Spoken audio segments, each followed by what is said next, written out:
केसरिया से मन जोगी हुआ रे, दिल झूमे देखो मतवारा हुआ रे, केसरिया से मन जोगी हुआ। हर पल मनाओ केसरी त्योहार। विमल, बोलो जुबान केसरी। नमस्कार, न्यूज की इकलौती फैमिली शो न्यूज की पाठशाला में आपका स्वागत है। मैं हूं विद्यानाथ झा। सबसे पहले आपको बता दूं कि आज पाठशाला में क्या क्या है और कौन कौन से सब्जेक्ट पर क्लास लगेगी। 72 घंटे में 9 बिग डील, 5 देशों के दौरे पर निकले मोदी ने क्या क्या गजब कर डाला है, आज आपको बताऊंगा। 12 समझौते, $100 बिलियन का इन्वेस्टमेंट, 10 लाख नौकरियां, महा डील से भारत में क्या बदलने वाला है, यह भी आज आप देखेंगे। कल स्वीडन, आज नॉर्वे, 32 अंतरराष्ट्रीय सम्मान। मोदी का ऐसा गजब रिकॉर्ड कि ट्रंप, पुतिन, जिनपिंग सब पीछे छूट गए। ममता के राज में पुष्पा बन रहा जहांगीर, भगवा सरकार में भीगी बिल्ली कैसे बन गया है और वोटिंग से पहले जहांगीर के सरेंडर की इनसाइड स्टोरी क्या है, यह आज आपको दिखाऊंगा। सीएम शुभेंदु के 10 दिन, 10 कड़क फैसले। अब ममता बनर्जी की डिजाइन की गई स्टैच्यू पर चलेगा बुलडोजर। कैसे चलेगा बुलडोजर, क्यों चलेगा बुलडोजर, यह आज आप देखने वाले। ईरान पर कुछ घंटे बाद होना था बड़ा हमला, ट्रंप ने अचानक क्यों रोक दिए फाइटर जेट, यह भी आज आपको बताऊंगा। 80 दिन में जंग ना जीत पाए तो 3 दिन में क्या कर लेंगे ट्रंप। ईरान पर हमला टालने के पीछे क्या है पूरा खेल। खामनेई की मौत का बदला लेगा ईरान। ट्रंप का डेथ वारंट निकालने की तैयारी, 500 करोड़ रुपए का मिलेगा इनाम। क्या है यह पूरी खबर, यह भी आज आपको दिखाऊंगा डिटेल। आखिरकार सुप्रीम कोर्ट को क्यों कहना पड़ा कि खतरनाक कुत्तों को मौत का इंजेक्शन दें। सुप्रीम कोर्ट ने और क्या क्या कहा है, बीमार कुत्तों की परिभाषा क्या होगी, आपका पेट अगर बीमार पड़ा, यानी कि आपका जो पेट डॉग है वो अगर बीमार पड़ा तो क्या होगा, यह भी आज आप देखेंगे। यह सब आपको डिटेल में दिखाने वाला हूं आज, लेकिन सबसे पहले दिन भर का रिवीजन।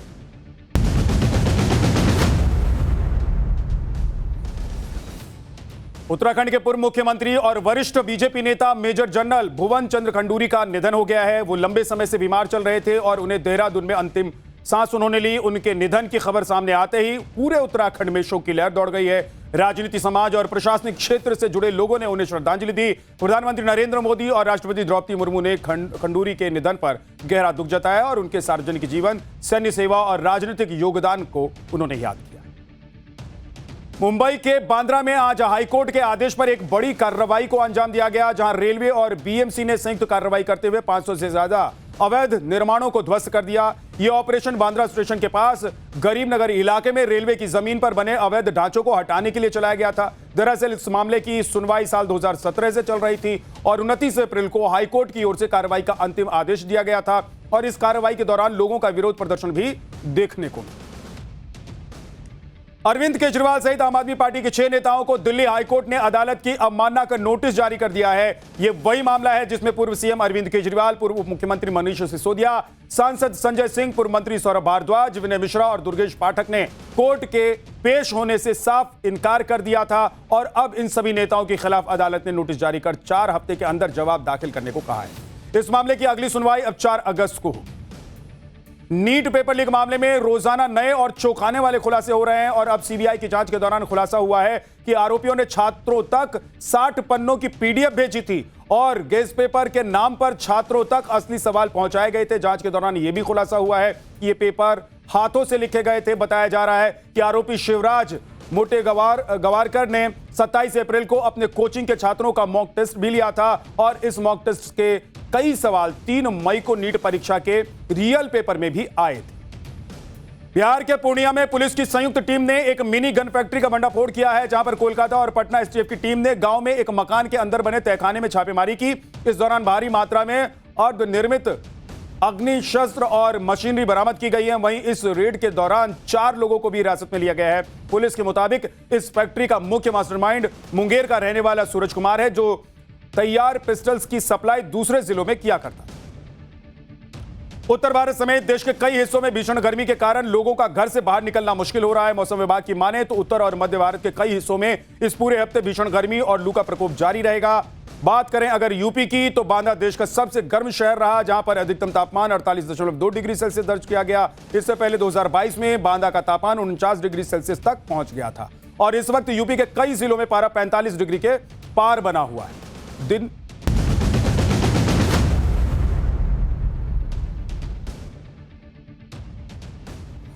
दिन भर के रिवीजन के बाद पाठशाला में पहली क्लास, जिसमें आपको बताऊंगा कि 72 घंटे में 9 बिग डील, 5 देशों के दौरे पर निकले मोदी ने क्या गजब कर डाला है।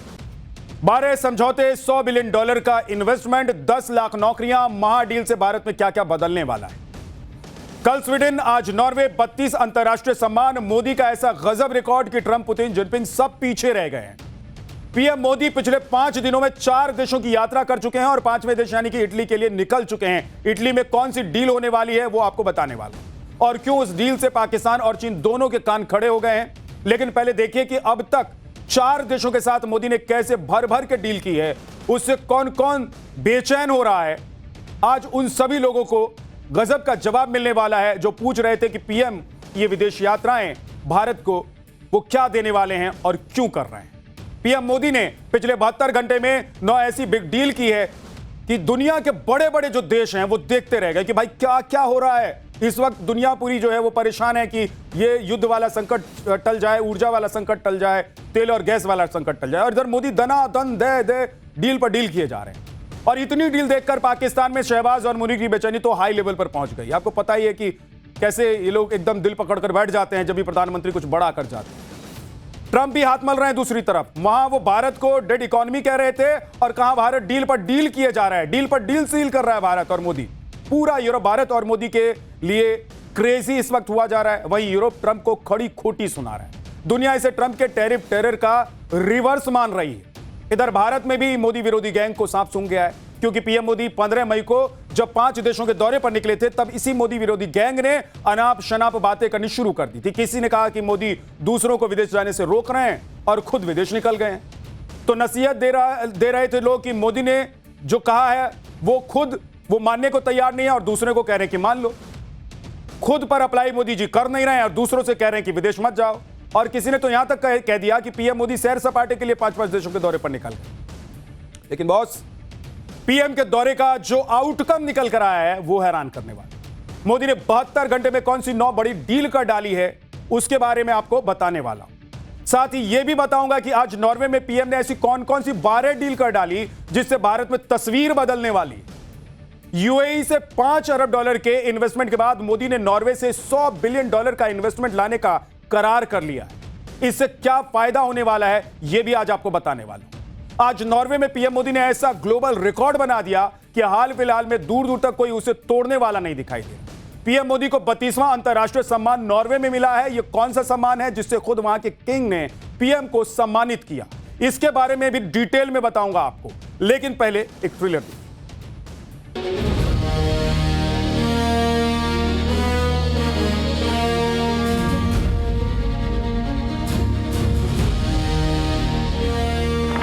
अगले 15 वर्ष में भारत में $100 बिलियन इन्वेस्टमेंट और 1 मिलियन जॉब्स क्रिएट करने का लक्ष्य है।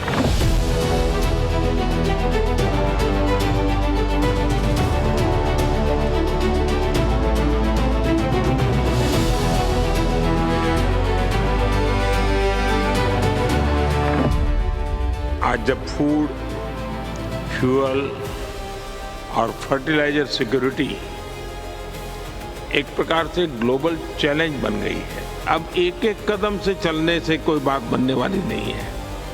हमें जरा गति भी बढ़ानी होगी और लक्ष्य भी बहुत ऊंचे तय करने होंगे।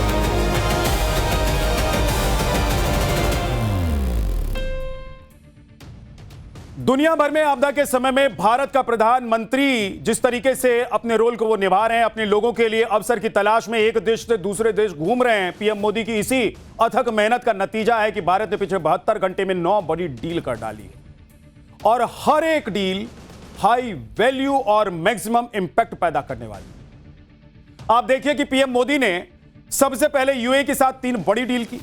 पहली deal 30 million barrel strategic oil reserve, दूसरी डील भारतीय इंफ्रास्ट्रक्चर में $5 बिलियन का इन्वेस्टमेंट और तीसरी डील लॉन्ग टर्म की एलएनजी सप्लाई और एनर्जी की सिक्योर।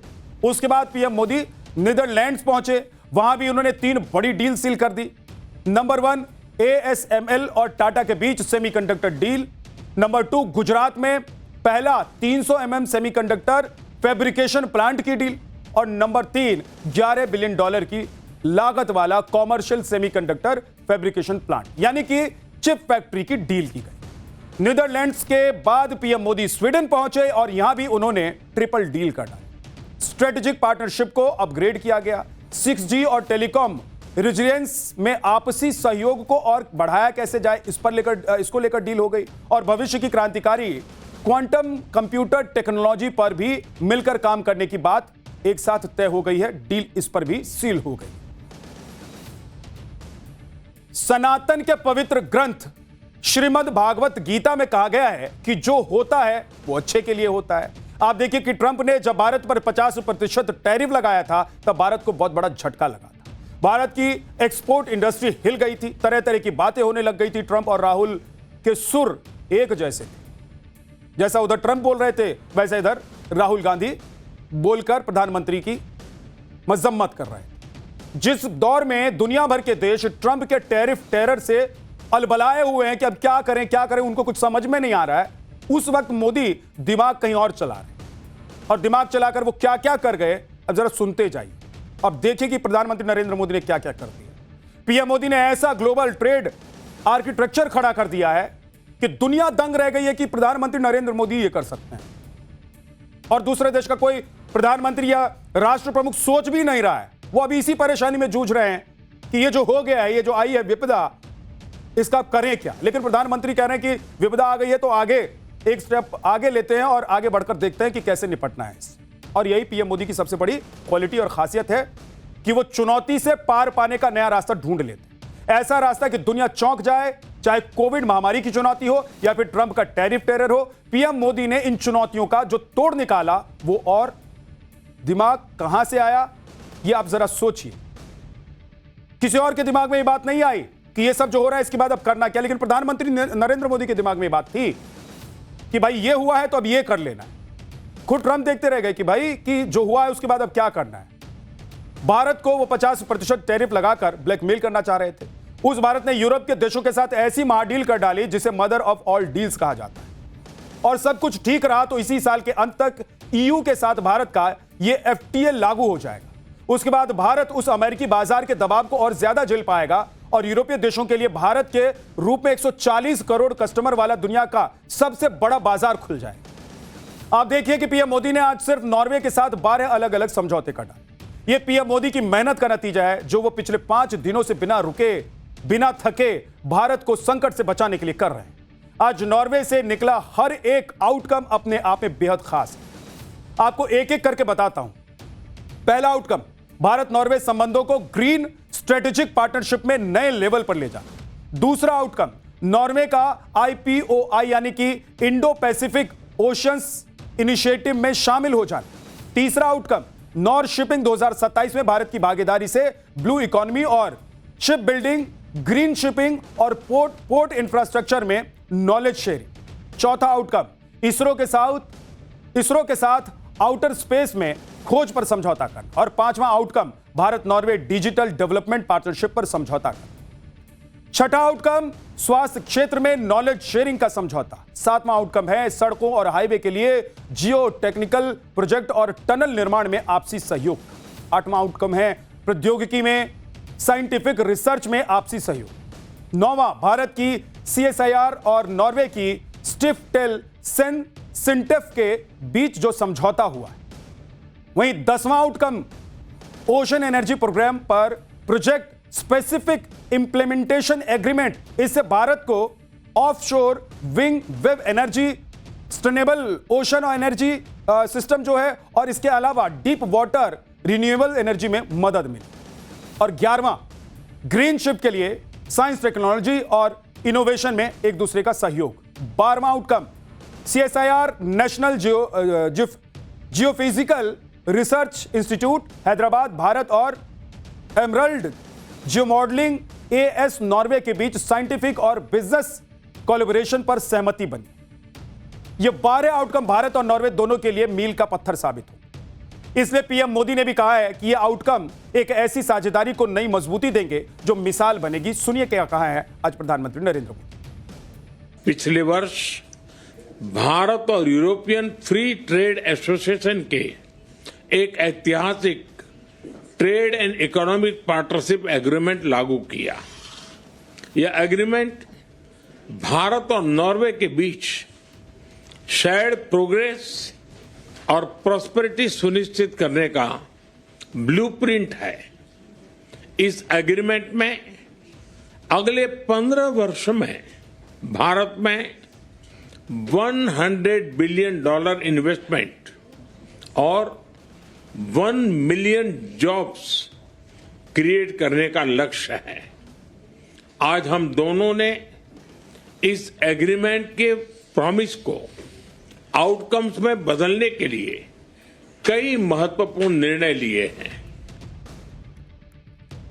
मतलब आप सोचिए कि $100 बिलियन का इन्वेस्टमेंट नॉर्वे से और $5 अरब का निवेश यूएई से, वो भी सिर्फ 5 दिनों के भीतर। इसलिए मैं कह रहा हूं कि पीएम मोदी जिस उम्मीद और मकसद के साथ 15 मई को दिल्ली से रवाना हुए थे, वो लक्ष्य और भारत की वो उम्मीद पूरी होती हुई दिखाई दे रही है। अलग अलग देशों के साथ पीएम मोदी जो ताबड़तोड़ डील कर रहे हैं, वो महज कागजी एग्रीमेंट नहीं है, बल्कि ये सिद्धि की साझेदारी है। और पीएम मोदी ये डील्स ऐसे कठिन वक्त में कर रहे हैं जब ईरान अमेरिका युद्ध की वजह से पूरी दुनिया में फूड, फ्यूल और फर्टिलाइजर सिक्योरिटी का बड़ा खतरा पैदा हो गया। इस ग्लोबल चैलेंज से निपटने के लिए क्या किया जाए, ये बहुत से देश तो समझ तक नहीं पा रहे। पाकिस्तान, फिलीपींस, थाईलैंड जैसे देशों में तो इमरजेंसी सिचुएशन पैदा हो गई। ऊर्जा संकट से यूरोप के देश अलग परेशान हो रहे हैं और परेशान भारत भी है, लेकिन पीएम मोदी हाथ पर हाथ रखकर बैठने वालों में से नहीं। इसलिए वो निकल पड़े इस मुश्किल से पार पाने के पक्के इरादे के साथ। और आज जब यूरोपीय देश भारत के साथ डील पर डील साइन कर रहे हैं, तब दुनिया को समझ आ रहा है कि मोदी ने तो क्या ही कमाल कर दिया। जो कोई सोच नहीं रहा था, वो पीएम मोदी ने करके दिखा दिया। सुनिए आज नॉर्वे की धरती से ग्लोबल क्राइसिस पर पीएम मोदी ने क्या कहा है। ये केवल संभावनाओं की नहीं, ये एक प्रूवन पार्टनरशिप है। आज जब फूड, फ्यूल और फर्टिलाइजर सिक्योरिटी एक प्रकार से ग्लोबल चैलेंज बन गई है, तो भारत और नॉर्वे इनका मिलकर समाधान कर रहे हैं। चाहे वो ऑर्कलो का भारत के फूड सेक्टर में निवेश हो, इक्विनोर से भारत को एलपीजी और एलएनजी सप्लाई की बात हो, या यारा का भारत के फर्टिलाइजर क्षेत्र में योगदान। और हमें अब एक एक कदम से चलने से कोई बात बनने वाली नहीं है। हमें जरा गति भी बढ़ानी होगी और लक्ष्य भी बहुत ऊंचे तय करने होंगे। आज पीएम मोदी नॉर्वे से इटली के लिए निकल गए, लेकिन इटली रवाना होने से पहले मोदी तीसरे नॉर्डिक सम्मेलन में भी शामिल हुए, जहां नॉर्डिक देशों के नेता उनसे मिलने के लिए उत्साहित नजर आए। एक तस्वीर में ऐसी भी आप तस्वीर देखेंगे, झलक देखेंगे, जिसमें नॉर्वे, आइसलैंड, नीदरलैंड्स, फिनलैंड और स्वीडन के प्रधानमंत्री भारत के प्रधानमंत्री नरेंद्र मोदी से बात करते हुए, बात सुनने के लिए उनके सामने घेरा लगाकर खड़े हुए नजर आ रहे हैं। यह तस्वीर बताती है कि भारत के प्रति यूरोपीय देशों का नजरिया कितना बदला है और पीएम मोदी कैसे सबको अपना मुरीद बना लेते हैं। पीएम मोदी ने आज नॉर्डिक देशों के सम्मेलन में क्या कुछ कहा, वो आपको बताऊंगा, लेकिन आपको बताता हूं नॉर्डिक देश हैं क्या और नॉर्डिक देशों के भारत के संबंध के मायने क्या है।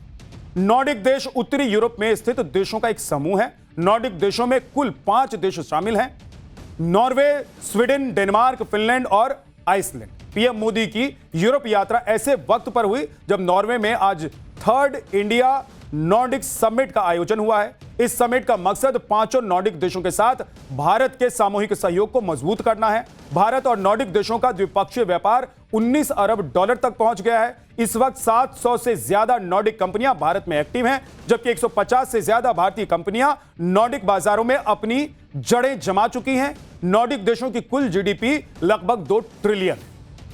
नॉर्डिक देश digital innovation, stability, green transition, clean energy और जलवायु जैसे क्षेत्रों में एक्सपर्ट हैं। इसलिए पीएम मोदी की कोशिश है कि नॉर्डिक देशों की एक्सपर्टीज भारत के काम आए। सुनिए जरा कि आज प्रधानमंत्री नरेंद्र मोदी ने क्या कहा। आज हमने भारत और नॉर्डिक संबंधों को green technology and innovation strategic partnership का स्वरूप देने का निर्णय लिया है। इस ग्रीन टेक्नोलॉजी पार्टनरशिप से हम आइसलैंड की जियो थर्मल और फिशरीज, नॉर्वे की ब्लू इकोनॉमी और आर्कटिक और सभी नॉर्डिक देशों की मैरीटाइम और सेंसिटिविटी में एक्सपर्टीज को, सस्टेनेबिलिटी की एक्सपर्टीज को भारत के स्केल के साथ जोड़कर पूरे विश्व के लिए एक बेहतर भविष्य सुनिश्चित करेंगे। आज पीएम मोदी जब नॉर्वे में थे तब उन्होंने नॉर्वे के पीएम के साथ द्विपक्षीय बैठक तो की ही, उसके अलावा नॉर्डिक देशों के प्रधानमंत्रियों के साथ भी पीएम मोदी ने अलग अलग द्विपक्षीय बैठकें। आप देखिए कि आज पीएम मोदी आइसलैंड के प्रधानमंत्री क्रिस्टून से मुलाकात कर रहे थे और आइसलैंड के साथ इस बैठक में स्वच्छ ऊर्जा, मत्स्य पालन, स्थिरता, भूतापीय ऊर्जा, कार्बन कैप्चर और भंडारण जैसे क्षेत्र में संबंधों को बेहतर बनाने के तरीकों पर चर्चा हुई। उसके बाद पीएम मोदी फिनलैंड के प्रधानमंत्री पेटेरी के साथ मुलाकात करने के लिए पहुंचे। इस बैठक में दोनों देशों के बीच 6G, AI, शिक्षा, परमाणु ऊर्जा जैसे भविष्य के क्षेत्र में मिलकर काम करने पर चर्चा। बैक टू बैक बैठक के बाद पीएम मोदी की तीसरी बैठक डेनमार्क के पीएम मेटे के साथ हुई। पीएम मोदी ने डेनमार्क के पेंशन फंड्स को भारत में अपना निवेश बढ़ाने के लिए आमंत्रित किया। नॉर्डिक सम्मेलन की तस्वीरें देखकर आप समझ सकते हैं कि पीएम मोदी क्यों दुनिया में सबसे लोकप्रिय नेता माने जाते हैं। उनकी ग्लोबल रेटिंग टॉप पर है और उनके दुनिया भर से सम्मान मिलने का सिलसिला अभी भी थम नहीं रहा है। अभी भी उनको दुनिया के तमाम वो देश अपने सम्मान से नवाजना चाहते हैं जिनको लगता है कि प्रधानमंत्री नरेंद्र मोदी कभी उनके देश आए तो सही, उनको सम्मान दिए बिना जाने नहीं दिया जाएगा। आप देखिए कि पीएम मोदी को आज नॉर्वे ने अपने royal Norwegian order of merit के ग्रैंड क्रॉस सम्मान से सम्मानित किया। इससे पहले अभी कल ही स्वीडन ने भी पीएम मोदी को अपना सर्वोच्च सम्मान दिया। इस तरह से पीएम मोदी अब तक कुल 32 अंतर्राष्ट्रीय सम्मान पा चुके हैं। केवल इसी साल 5 महीने के भीतर पीएम मोदी को 3 देश अपने राष्ट्र का सर्वोच्च सम्मान दे चुके। और इसी साल फरवरी में इजराइल ने speaker of the Knesset medal से उन्हें सम्मानित किया। उसके बाद स्वीडन ने royal order of polar star दिया और आज नॉर्वे ने उन्हें royal Norwegian order of merit से सम्मानित किया। 2025 में मोदी को 9 अंतर्राष्ट्रीय सम्मान मिले, 2024 में 7 सम्मान मिले, 23 में 6 सम्मान मिले, 2020 में अमेरिका लीजन ऑफ मेरिट सम्मान मिला, 2019 में 3 सम्मान उन्हें प्राप्त हुआ, 2018 में फिलिस्तीन का grand collar of the state of Palestine award उन्हें दिया गया। 2016 में पीएम मोदी को अफगानिस्तान और सऊदी से 2 सम्मान मिले। पाठशाला में अब अगला चैप्टर, ममता दीदी के राज में जो जहांगीर खान बहुत चौड़ा होकर घूमता था, वो पुष्पा अपने आप को कहता था, वो आज झुक गया। आज वो ऐसा झुका कि चुनाव लड़ने से ही उसे सरेंडर करना पड़ा। वोटिंग से 48 घंटे पहले खेला हो गया पश्चिम बंगाल के इस सीट पर। सिंघम शुवेंदु के सामने फलता का जो सो कॉल्ड पुष्पा अपने आप को कहता था, वो आज घुटनों के बल नजर आए। जहांगीर के सरेंडर की इनसाइड स्टोरी आपको बताने वाला। सीएम शुवेंदु के 10 दिन 10 फैसले, ममता बनर्जी की डिजाइन की गई फुटबॉलर स्टैच्यू पर चलेगा बुलडोजर, आखिर क्यों चलेगा यह बताऊंगा। ममता बनर्जी और अभिषेक बनर्जी ने 4 मई के बाद सोचा था अब इससे बुरा क्या ही होगा। उन्होंने पता नहीं क्या क्या सोचा था, अब देखिए क्या क्या हो रहा है। लेकिन लग रहा है कि हर बीतते दिन के साथ दीदी की मुश्किलें कम होने का नाम नहीं लेने बल्कि बढ़ती जा रही है मुश्किल। बंगाल हार के बाद टीएमसी को जिस फलता सीट से उम्मीद थी, वहां खेला शुरू होने से पहले ही खत्म हो गया है। फलता में रीपोलिंग के 48 घंटे पहले टीएमसी उम्मीदवार जहांगीर खान ने मैदान छोड़ दिया। लेकिन जहांगीर ने ऐसा क्यों किया, जहांगीर का मूव किसी को अभी तक पच नहीं रहा है, समझ में नहीं आ रहा है। लेकिन सच्चाई यह है कि ममता और अभिषेक बनर्जी का बेहद करीबी बताया जाने वाला जहांगीर वो साफ कह रहा है कि वो चुनाव नहीं लड़ना चाहता। हैरानी तो इस बात से है कि मैदान छोड़कर भागने के फैसले के बारे में जहांगीर ने पार्टी में किसी से बात तक नहीं। हालत यह है कि कल तक टीएमसी वाले जिसे पुष्पा बोला करते थे, वो अपने नेता को अब डरपोक बता रहे।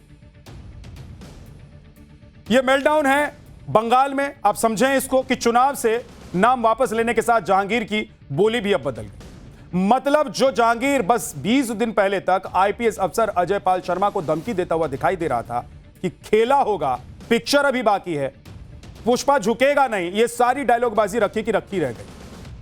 जहांगीर लड़ता क्या, मैदान से ही भाग खड़ा हो गया। वजह यह बताया गया है कि सीएम शुभेंदु ने फलता के बारे में बहुत अच्छा सोच रखा है। गजब है भाई। जहांगीर खान के दौड़ से बाहर होने के बाद ममता कैंप पे खलबली मची। ममता के कालीघाट वाले घर में टीएमसी नेताओं का तांता लगा हुआ है, क्योंकि जहांगीर के अगले मूव से शायद टीएमसी बहुत डरी हुई। दीदी क्या प्लानिंग कर रही हैं, यह आपको आगे बताने वाला। उधर शुभेंदु अधिकारी को बंगाल की सत्ता संभाले 10 दिन का समय हो गया है। शुभेंदु सरकार फुल फॉर्म में है। इन 10 दिनों में यूपी के सीएम योगी आदित्यनाथ के मॉडल पर सीएम शुभेंदु ने ताबड़तोड़ फैसले लिए और फैसले से ज्यादा नीट एंड क्लीन बंगाल की मैसेजिंग कर दी। सड़क पर नमाज पर रोक, लाउडस्पीकर का डेसिबल तय करना, बकरीद पर खुलेआम कुर्बानी पर रोक लगाना, अवैध अतिक्रमण पर ताबड़तोड़ बुलडोजर चलाना, यह सब जारी है। पश्चिम बंगाल चुनाव के दौरान बीजेपी ने घुसपैठ का मुद्दा उठाया और 45 दिन की डेडलाइन तय की। वादा किया कि 45 दिन के भीतर बीएसएफ को जमीन सौंपकर फेंसिंग की जाएगी। अब इसके लिए एक्शन भी शुरू हो गया है। बॉर्डर पर अधिकारी पेपर लेकर जमीन पर बैठे हुए हैं और लोगों से बात कर रहे हैं।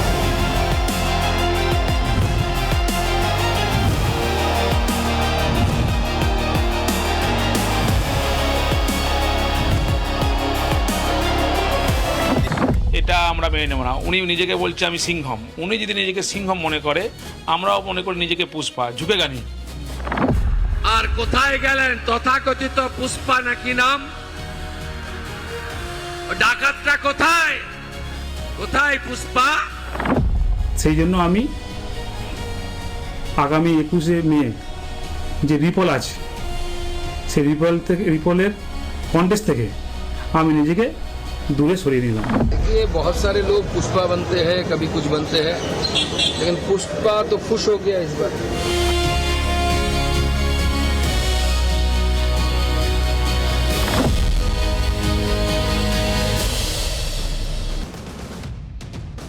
जहांगीर खान की चुनाव से पीछे हटने की असली वजह आगे आपको बताने वाला हूं आपको, लेकिन उससे पहले यह जान लेना चाहिए कि फलता सीट पर दोबारा इलेक्शन क्यों हो रहा है। दरअसल फलता में 29 अप्रैल को विधानसभा चुनाव के दूसरे चरण में मतदान हुआ था, जहां कई वोटिंग सेंटर्स में गड़बड़ी की शिकायतें सामने आई थी। कई ईवीएम पर बीजेपी के सिंबल पर टेप चिपका दिया गया था। इस सीट से टीएमसी के जहांगीर खान मैदान में थे। गड़बड़ी के बाद चुनाव आयोग के आदेश के बाद वोटिंग रद्द हो गई थी और अब यहां पर 21 मई को दोबारा वोटिंग होती। मतलब चुनाव के रिजल्ट से पहले भी फलता सीट हॉट टॉपिक बनी हुई थी और अभी भी बनी हुई है। चुनाव में हार का मुंह देखने के बाद टीएमसी के लिए फलता सीट आखिरी किला थी, जिस पर उसे विजय पानी थी। जहांगीर खान फलता से टीएमसी के लिए लड़ने वाले थे, लेकिन वोट पड़ने के 48 घंटे पहले ही जहांगीर खान ने टीएमसी को बड़ा झटका दे दिया और चुनाव से नाम वापस ले लिया। पहले सुनिए कि नाम वापस लेने के समय जहांगीर ने क्या कहा, फिर आपको इस जहांगीर खान की पूरी कुंडली आज आप बताऊंगा। আমি ফলতার ভূমিপুত্র। আমি চাইবো ফলতা শান্তিতে থাকুক, সুস্থ থাকুক, ভালো থাকুক এবং ফলতায় আরও বেশি বেশি উন্নয়ন হোক। তাই সোনার ফলতা হোক, এটাই আমার স্বপ্ন ছিল। তাই আমাদের সম্মানীয় মুখ্যমন্ত্রী ফলতা উন্নয়নের জন্য স্পেশাল প্যাকেজ দিচ্ছে। সেই জন্য আমি আগামী 21শে মে যে রিপল আছে, সেই রিপলের কন্টেস্ট থেকে আমি নিজেকে दूरे सरिए निलाम। सुना आपने, कल तक जो शख्स धमकी के नीचे कोई बात तक नहीं कर रहा था, लोग आईपीएस अफसर तक को फिल्मी स्टाइल में धमकियां दे रहा था, वही जहांगीर आज सीएम के आगे माननीय शब्द लगाकर बात कर रहा और भूल नहीं पा रहा है कि अगर सीएम का नाम लेना है तो पहले 3 बार माननीय लगाना। और मजे की बात तो देखिए कि नामांकन वापसी की तारीख बीत जाने के कारण ईवीएम पर उनका नाम दर्ज भी रहेगा, लेकिन जहांगीर खान की बदली हुई जुबान कोई हृदय परिवर्तन नहीं है। अगर आप सोच रहे हैं कि जहांगीर खान का हृदय परिवर्तन हो गया, ऐसा नहीं है भाई साहब। इसके पीछे वजह क्या है वो भी आज आपको बताने वाला हूं। लेकिन आज जहांगीर से गच्चा खाने के बाद ममता कैंप में हड़कंप मचा। ममता बनर्जी ने आज अपने नेताओं को अपने कालीघाट आवास पर बुलाया और मीटिंग की। टीएमसी के सारे बड़े नेता इस मीटिंग में पहुंचे भी। मीटिंग में 21 मई को बालीगंज, सियालदा, हावड़ा में बीजेपी के खिलाफ प्रोटेस्ट करने की योजना बनाई गई। जहांगीर पर टीएमसी ने आधिकारिक तौर पर एक्स पर पोस्ट करते हुए लिखा कि नाम वापस लेने का फैसला जहांगीर का खुद का था और उन्होंने इसके बारे में किसी से बातचीत तक नहीं। टीएमसी ने यह भी कहा कि उनके कार्यकर्ताओं को गिरफ्तार किया जा रहा है, कुछ कार्यकर्ता मुकाबला कर रहे हैं और कुछ डर कर पीछे हट रहे हैं। सुनिए कि टीएमसी नेता जहांगीर खान पर क्या कहा। पुष्पा झुक गया। पुष्पा तो झुकता नहीं, यही जानते थे पुष्पा झुक गया। अभी इस वक्त अगर कोई ये बोलता है कि मैं चुनाव नहीं लड़ूंगा, चुनाव के नतीजे कुछ भी हो, लेकिन लास्ट मिनट में, आज प्रचार का आखिरी दिन था, उस दिन अगर आप बोलते हैं कि मैं चुनाव नहीं लड़ूंगा, इसका प्रभाव पूरे पार्टी में आके गिरता है। ये सोचना चाहिए। ये उसका पर्सनल डिसीजन है, पार्टी से कोई डिस्कशन नहीं किया। और वहाँ का जो हालत है, हमारा पास जो रिपोर्ट आया वो क्या है, बहुत सारा हमारा पोलिंग एजेंट्स जो वोट कराएगा उसको तो फॉल्स केस में अरेस्ट, थ्रेट ये सब चल रहा है। तो इसीलिए शायद वो कैंडिडेट कुछ अनाउंस किया, लेकिन पार्टी से कोई डिस्कशन उसका नहीं हुआ। मतलब टीएमसी के नेता अब खुद कह रहे हैं कि जहांगीर तो डर गया, झुक गया, सरेंडर कर दिया। टीएमसी के नेता अपने ही कैंडिडेट के प्रचार के लिए बाहर नहीं निकले। कोई नेता जहांगीर के लिए प्रचार करने नहीं पहुंच रहा था। हाई कोर्ट से 2017 के केस में गिरफ्तारी से छूट मिलने के बाद जहांगीर खान पुलिस की निगरानी में खुद प्रचार कर रहा था। उधर शुभेंदु अधिकारी लगातार बीजेपी कैंडिडेट शुभेंदु पांडा के समर्थन में रैलियां कर रहे थे और मात्र 3 दिन पहले ही शुभेंदु ने सो कॉल्ड पुष्पा को कड़ी चेतावनी दी। पहले वो बयान सुनिए, फिर आगे आपको बताऊंगा कि इसमें चल क्या रहा। কোথায় পুষ্পা, কোথায় আপনি? দেখতে পাওয়া যাচ্ছে না? 2021 পোস্ট পোল ভায়োলেন্স, জাতীয় মানবাধিকার কমিশন 19 জনকে নটোরিয়াস ক্রিমিনাল ঘোষণা করেছিল, যার মধ্যে এই ভাইপোর জাহাঙ্গীরও ছিল। আমার উপরে ছেড়ে দিন, আমার উপর ছেড়ে দিন। विधानसभा चुनाव के दौरान डायमंड हार्बर पुलिस जिले के कड़क पुलिस पर्यवेक्षक यूपी कैडर के आईपीएस अजय पाल शर्मा को खुलेआम चुनौती देकर जहांगीर ने खुद को बंगाल की राजनीति का पुष्पा घोषित कर दिया। साल 2021 के विधानसभा चुनाव के बाद बंगाल में हुए पोस्ट पोल वायलेंस के बाद एनएचआरसी ने जहांगीर खान को दुर्दांत और कुख्यात अपराधियों की लिस्ट में डाला था। जहांगीर को अभिषेक बनर्जी का बेहद करीबी माना जाता है, इसलिए उनके मैदान छोड़ने पर अब बीजेपी अभिषेक बनर्जी पर तंज कस रही। ভাইপো বাবুর দেখা নাই, তাই পুষ্পা বলেছিল ঝুঁকেগা নেই। পুষ্পা আজকে বলছে আমি পগার পার, আমি নির্বাচনে লড়ছি না। देखिए, बहुत सारे लोग पुष्पा बनते हैं, कभी कुछ बनते हैं, लेकिन पुष्पा तो फुश हो गया इस बार। तो ये सारे जो पुष्पा है और उनके जो बॉस है ना, डायमंड हार्बर में मैं जब जाता था तो हर जो लैंप पोस्ट होता था उसके ऊपर फोटो के साथ लिखा होता था एबी झुकेगा नहीं।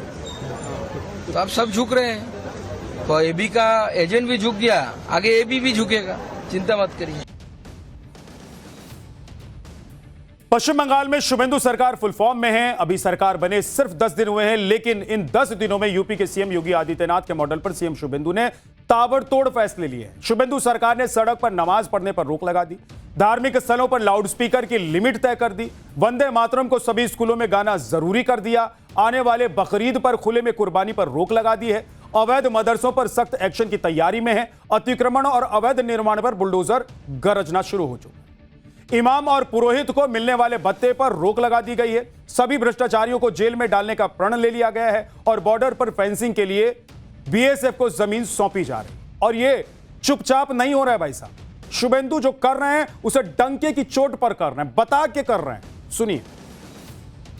जैसे शांतनु सिन्हा विश्वास अंदर में है, सूजी दिवस अंदर में है, आने वाला दिन में सब भ्रष्टाचारी को जेल के अंदर डालने का काम कानूनी तरीके से भाजपा सरकार करेगा। पर पत्थरबाजी करेगा तो सबक सिखाने काम भारतीय जनता पार्टी का सरकार करेगा। और आसनसोल में फाड़ी में तोड़फोड़ कर दिया ना, 200% वसूली होगा। जो किया है उसको पकड़ से निकाल के करूंगा। आपने जो आस्था का केंद्र है उनकी प्रीमिसेस का अंदर रखिए ना भाई। सुबह 4 बजे से क्यों ये सब कर रहा है? बंगाल में तुष्टीकरण का राजनीति नहीं होगा। सरकार का काम इमाम मुअज्जम पुरोहित का भाता डिस्ट्रीब्यूशन है, ना एडुकेशन का अच्छा करना है। इमाम मुअज्जम को भाता देना है ना नौकरी देना है। आज कैबिनेट ने सब रिलीजियस भाता बंद कर दिया।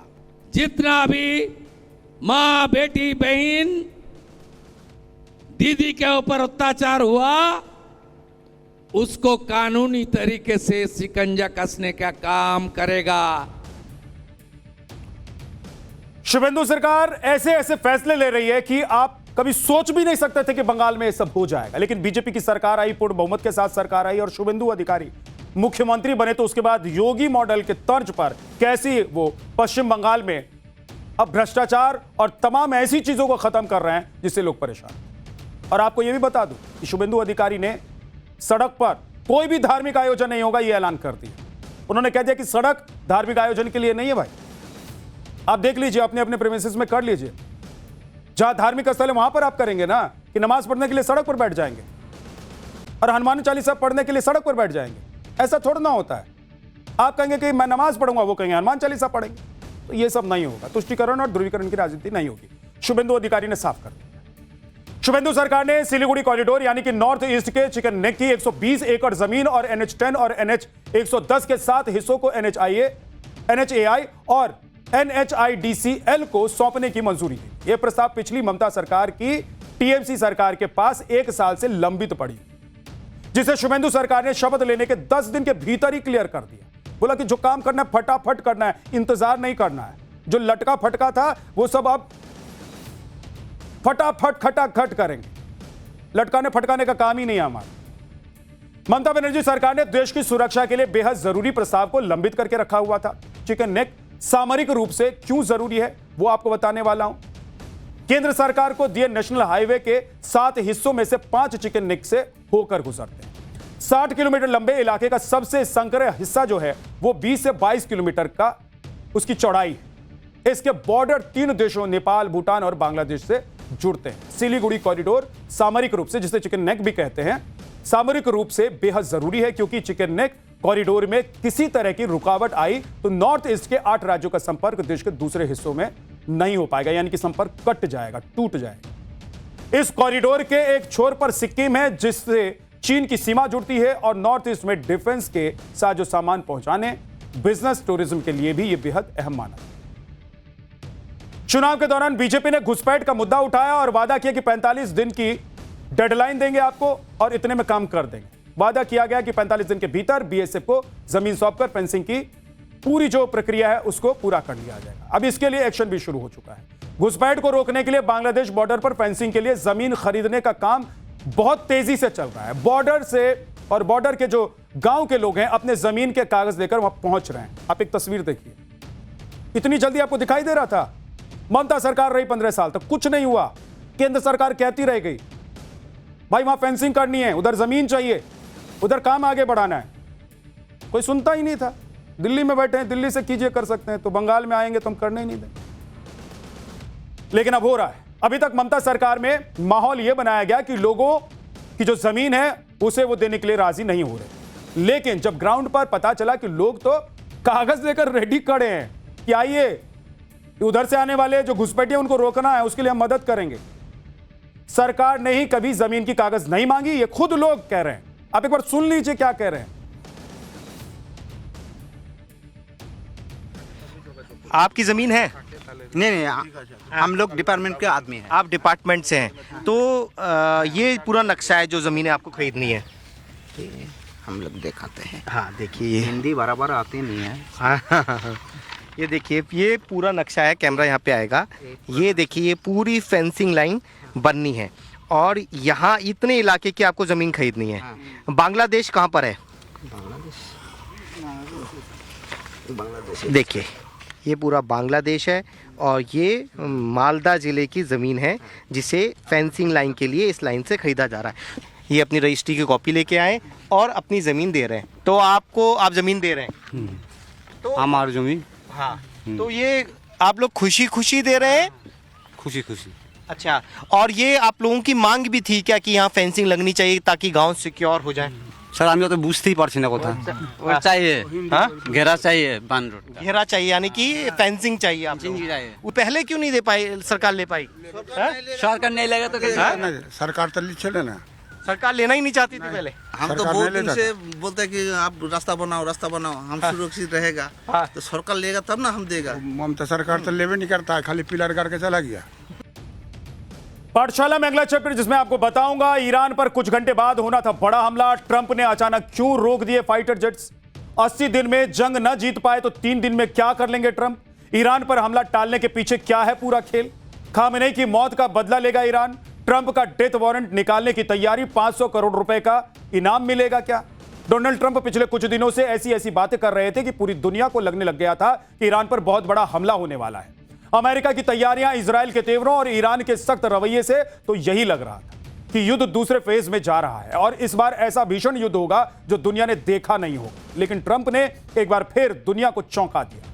डोनाल्ड ट्रंप ने ईरान पर हमले को रोकने की बात कही। देखिए गजब है, कभी कहते कि हमला करेंगे, मिटा देंगे सब कुछ, लेकिन अचानक से ट्रंप पलट जाते। 2-3 दिन के लिए हमले नहीं करेंगे, यह ट्रंप ने कह दिया। ईरान के साथ बड़ी बातचीत का दावा भी किया जा रहा है, लेकिन ऐसा नहीं होने पर 2-3 दिन में बड़े हमले की धमकी भी दी जाए। ट्रंप ने हमले को तब रोका है जब यह समझा जा रहा था कि ईरान पर फिर से हमले का पूरा प्लान तैयार हो चुका है। लेकिन हमले के कुछ घंटे पहले कतर, सऊदी अरब और यूएई के कहने पर इसे टाल दिया गया। ट्रंप कह रहे हैं कि गंभीर बातचीत चल रही है, लेकिन इसके साथ ही यह भी कहा जा रहा है कि अगर ईरान ने समझौता नहीं किया तो पूर्ण विनाश हो सकता है। अब अचानक उनका मन बदल लेना कई बड़े सवाल खड़े कर रहा है कि क्या अमेरिका इस युद्ध में बैकफुट पर आ गया है या फिर उसका प्लान कुछ और था और कुछ और वो करने वाले थे, अभी कुछ और बता रहे थे। आज आपको यह भी बताऊंगा कि उनका प्लान क्या था। ऐसा नहीं है कि डोनाल्ड ट्रंप पहली बार ऐसी बातें कर रहे हैं। डोनाल्ड ट्रंप ने इतने दिनों में कई बार अल्टीमेटम दिया, फिर उसे आगे बढ़ाया। उन्होंने मार्च में 48 घंटे का अल्टीमेटम दिया था, फिर अप्रैल में 10 दिन और 2 हफ्ते का सीज फायर किया, बाद में सीज फायर को अनिश्चितकाल तक के लिए बढ़ा भी। ऐसे में अब यह सवाल उठ रहा है और पूछा जा रहा है कि अगर 80 दिन में कुछ नहीं कर पाए, कुछ नहीं निकाल पाए, तो अगले 2-3 दिन में ट्रंप अचानक क्या ही गेम प्लान चेंज कर देंगे और क्या कर लेंगे। यह भी दावा किया जा रहा है कि ईरान ट्रंप की हत्या पर इनाम रखने की तैयारी कर रहा है, लेकिन अमेरिका सब्र कर रहा है। आखिर पर्दे के पीछे असली खेल चल क्या रहा? पिछले 2 दिनों में ट्रंप ऐसा माहौल बना रहे थे कि वो ईरान पर फिर हमला कर देंगे, लेकिन हालात कुछ इस तरह के बने हैं कि धमकी भी गीदड़ भभकी साबित। ट्रंप ने सोशल मीडिया पर पोस्ट किया कि कतर, सऊदी अरब और यूएई ने अनुरोध किया है कि मैं ईरान पर सैन्य हमले को अभी रोक दूं। कभी इनको ये सब देश हमले के लिए रोक देते हैं, कभी ये कुछ वीडियो जारी कर देते हैं। ऐसा कभी देखा है आपने? सोचा है, समझा है? यह हमला कल के लिए तय था, लेकिन अब इस पर गंभीर बातचीत चल रही है। ये सब कौन कह रहा है? डोनाल्ड ट्रंप साहब है। इन देशों की राय है कि ऐसा समझौता हो जाए जो सभी को मंजूर हो। समझौते के तहत ईरान के पास कोई भी परमाणु हथियार नहीं होगा, जिसके बाद मैंने निर्देश दिया है कि हम ईरान पर हमला नहीं करें। अब ये आप शर्त तो पहले दिन से रख रहे हैं, लेकिन ईरान कह रहा है इस पर तो बातचीत ही नहीं होगी। इसके साथ ही ट्रंप ने यह भी चेतावनी दी है कि अमेरिकी सेना पूरी तैयारी में, अगर समझौता हुआ तो उन्हें खुशी होगी, लेकिन नहीं हुआ तो ईरान को बारूद का नर्क बनाने के लिए वो तैयार बैठे। सुनिए ट्रंप ने एक बार फिर से क्या कहा। Your post on Truth Social on Iran, and what was the decision that why you didn't attack Iran? Well, other countries have come to me and they've said we were getting ready to do a very major attack tomorrow. I've put it off for a little while, hopefully maybe forever, but possibly for a little while, because we've had very big discussions with Iran, and we'll see what they amount to. I was asked by Saudi Arabia, Qatar, UAE, and some others if we could put it off for 2 or 3 days, a short period of time, because they think that they are getting very close to making a deal. And if we can do that, where there's no nuclear weapon going into the hands of Iran, I think, and if they're satisfied, we will be probably satisfied also. उधर Iran ने भी अमेरिकी हमले की पूरी तैयारी कर ली थी। IRGC ने तो आम लोगों को भी हमले के लिए तैयार रहने के लिए कह दिया था, उनको भी तैयार करना शुरू कर दिया था। टीवी पर प्रोग्राम के जरिए आम लोगों को AK-47 चलाने की ट्रेनिंग दी जा रही थी। ईरान की महिलाओं को भी बंदूक की ट्रेनिंग दी जा रही थी। इस बीच जब ट्रंप ने हमला टाल दिया तो ईरान के राष्ट्रपति मसूद पेजेश्कियन ने यह कहा है कि बातचीत का मतलब आत्मसमर्पण नहीं है।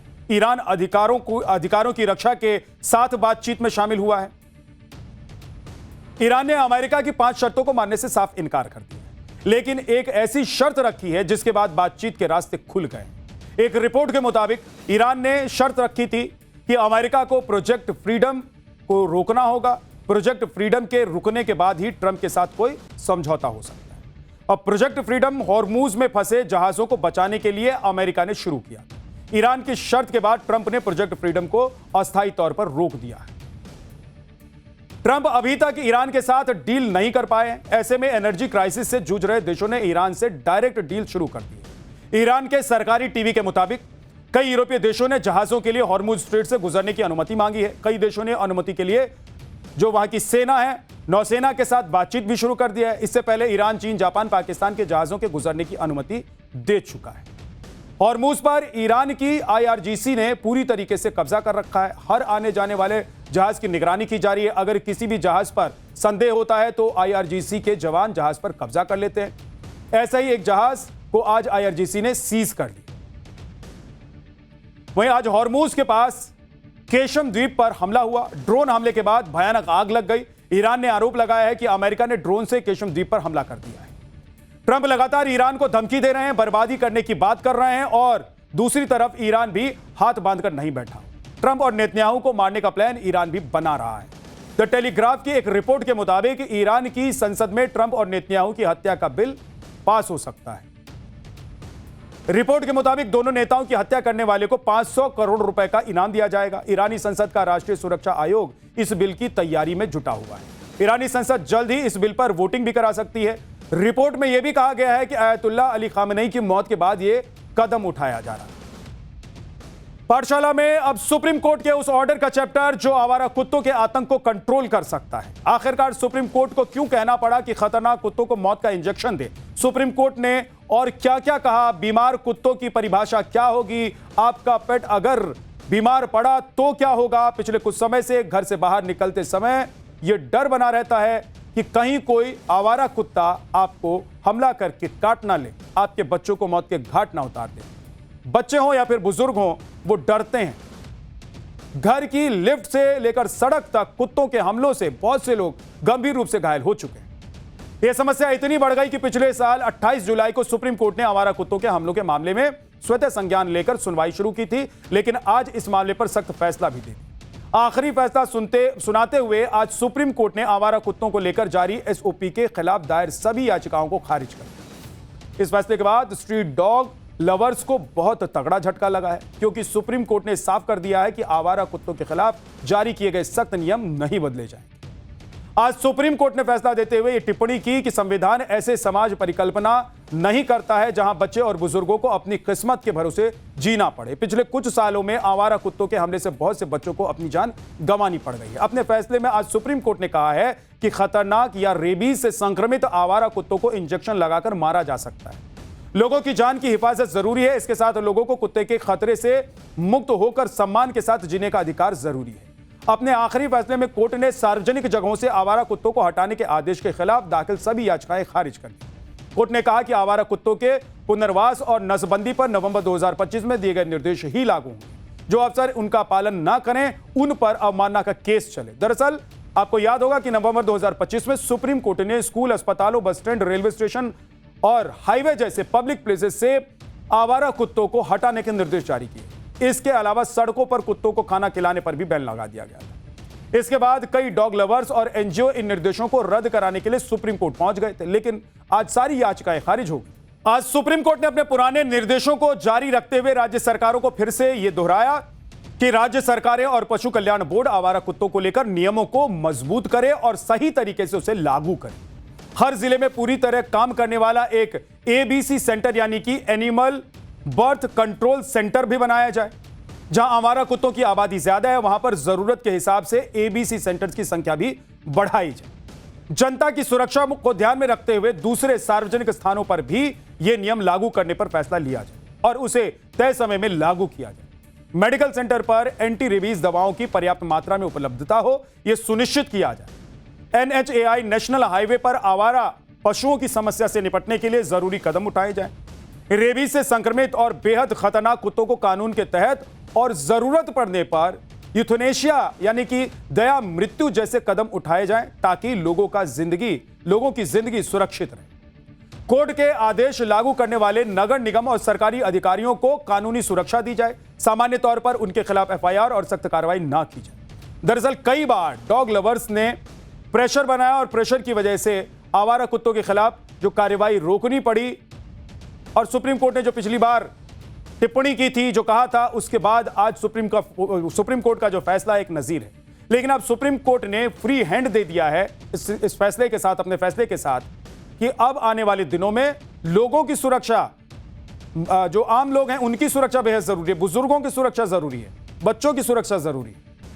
आज सुप्रीम कोर्ट ने अपने फैसले में देश के 3 राज्यों में कुत्तों के काटने की घटनाओं का जिक्र भी किया। कोर्ट के पास पिछले कुछ महीनों में हुई ऐसी घटनाओं का पूरा हिसाब किताब भी था। राजस्थान के श्री गंगानगर में एक महीने में कुत्तों के काटने की 1084 घटनाएं सामने आई। तमिलनाडु में 2026 के पहले 4 महीनों में कुत्तों के काटने की लगभग 2 लाख घटनाएं दर्ज की गई। सूरत में एक जर्मन यात्री को कुत्ते ने काट लिया। इस तरह की घटनाओं से विदेशों में छवि खराब होती है और लोग घर से बाहर निकलने से डरते हैं। देश में आवारा कुत्तों की समस्या इतनी विकराल हो चुकी है कि राज्य सरकारों सिस्टम के लिए बहुत बड़ा चैलेंज बन चुका है। सरकारी आंकड़ों के मुताबिक साल 2012 में कुत्तों की संख्या 1 करोड़ 71 लाख थी। 2019 में कुत्तों की संख्या घटकर 1 करोड़ 53 लाख हो गई। लेकिन कुछ स्टडी का दावा है कि आवारा कुत्ते की संख्या देश में 6 करोड़ से ज्यादा है। सरकारी आंकड़ों के मुताबिक 2019 में दिल्ली में 55 से 60 हजार आवारा कुत्ते थे, लेकिन कुछ रिपोर्ट्स में यह संख्या 8 लाख के आसपास बताई गई है। सबसे ज्यादा आवारा कुत्ते यूपी में हैं और इसके बाद उड़ीसा और महाराष्ट्र में सबसे ज्यादा आवारा कुत्तों की संख्या है।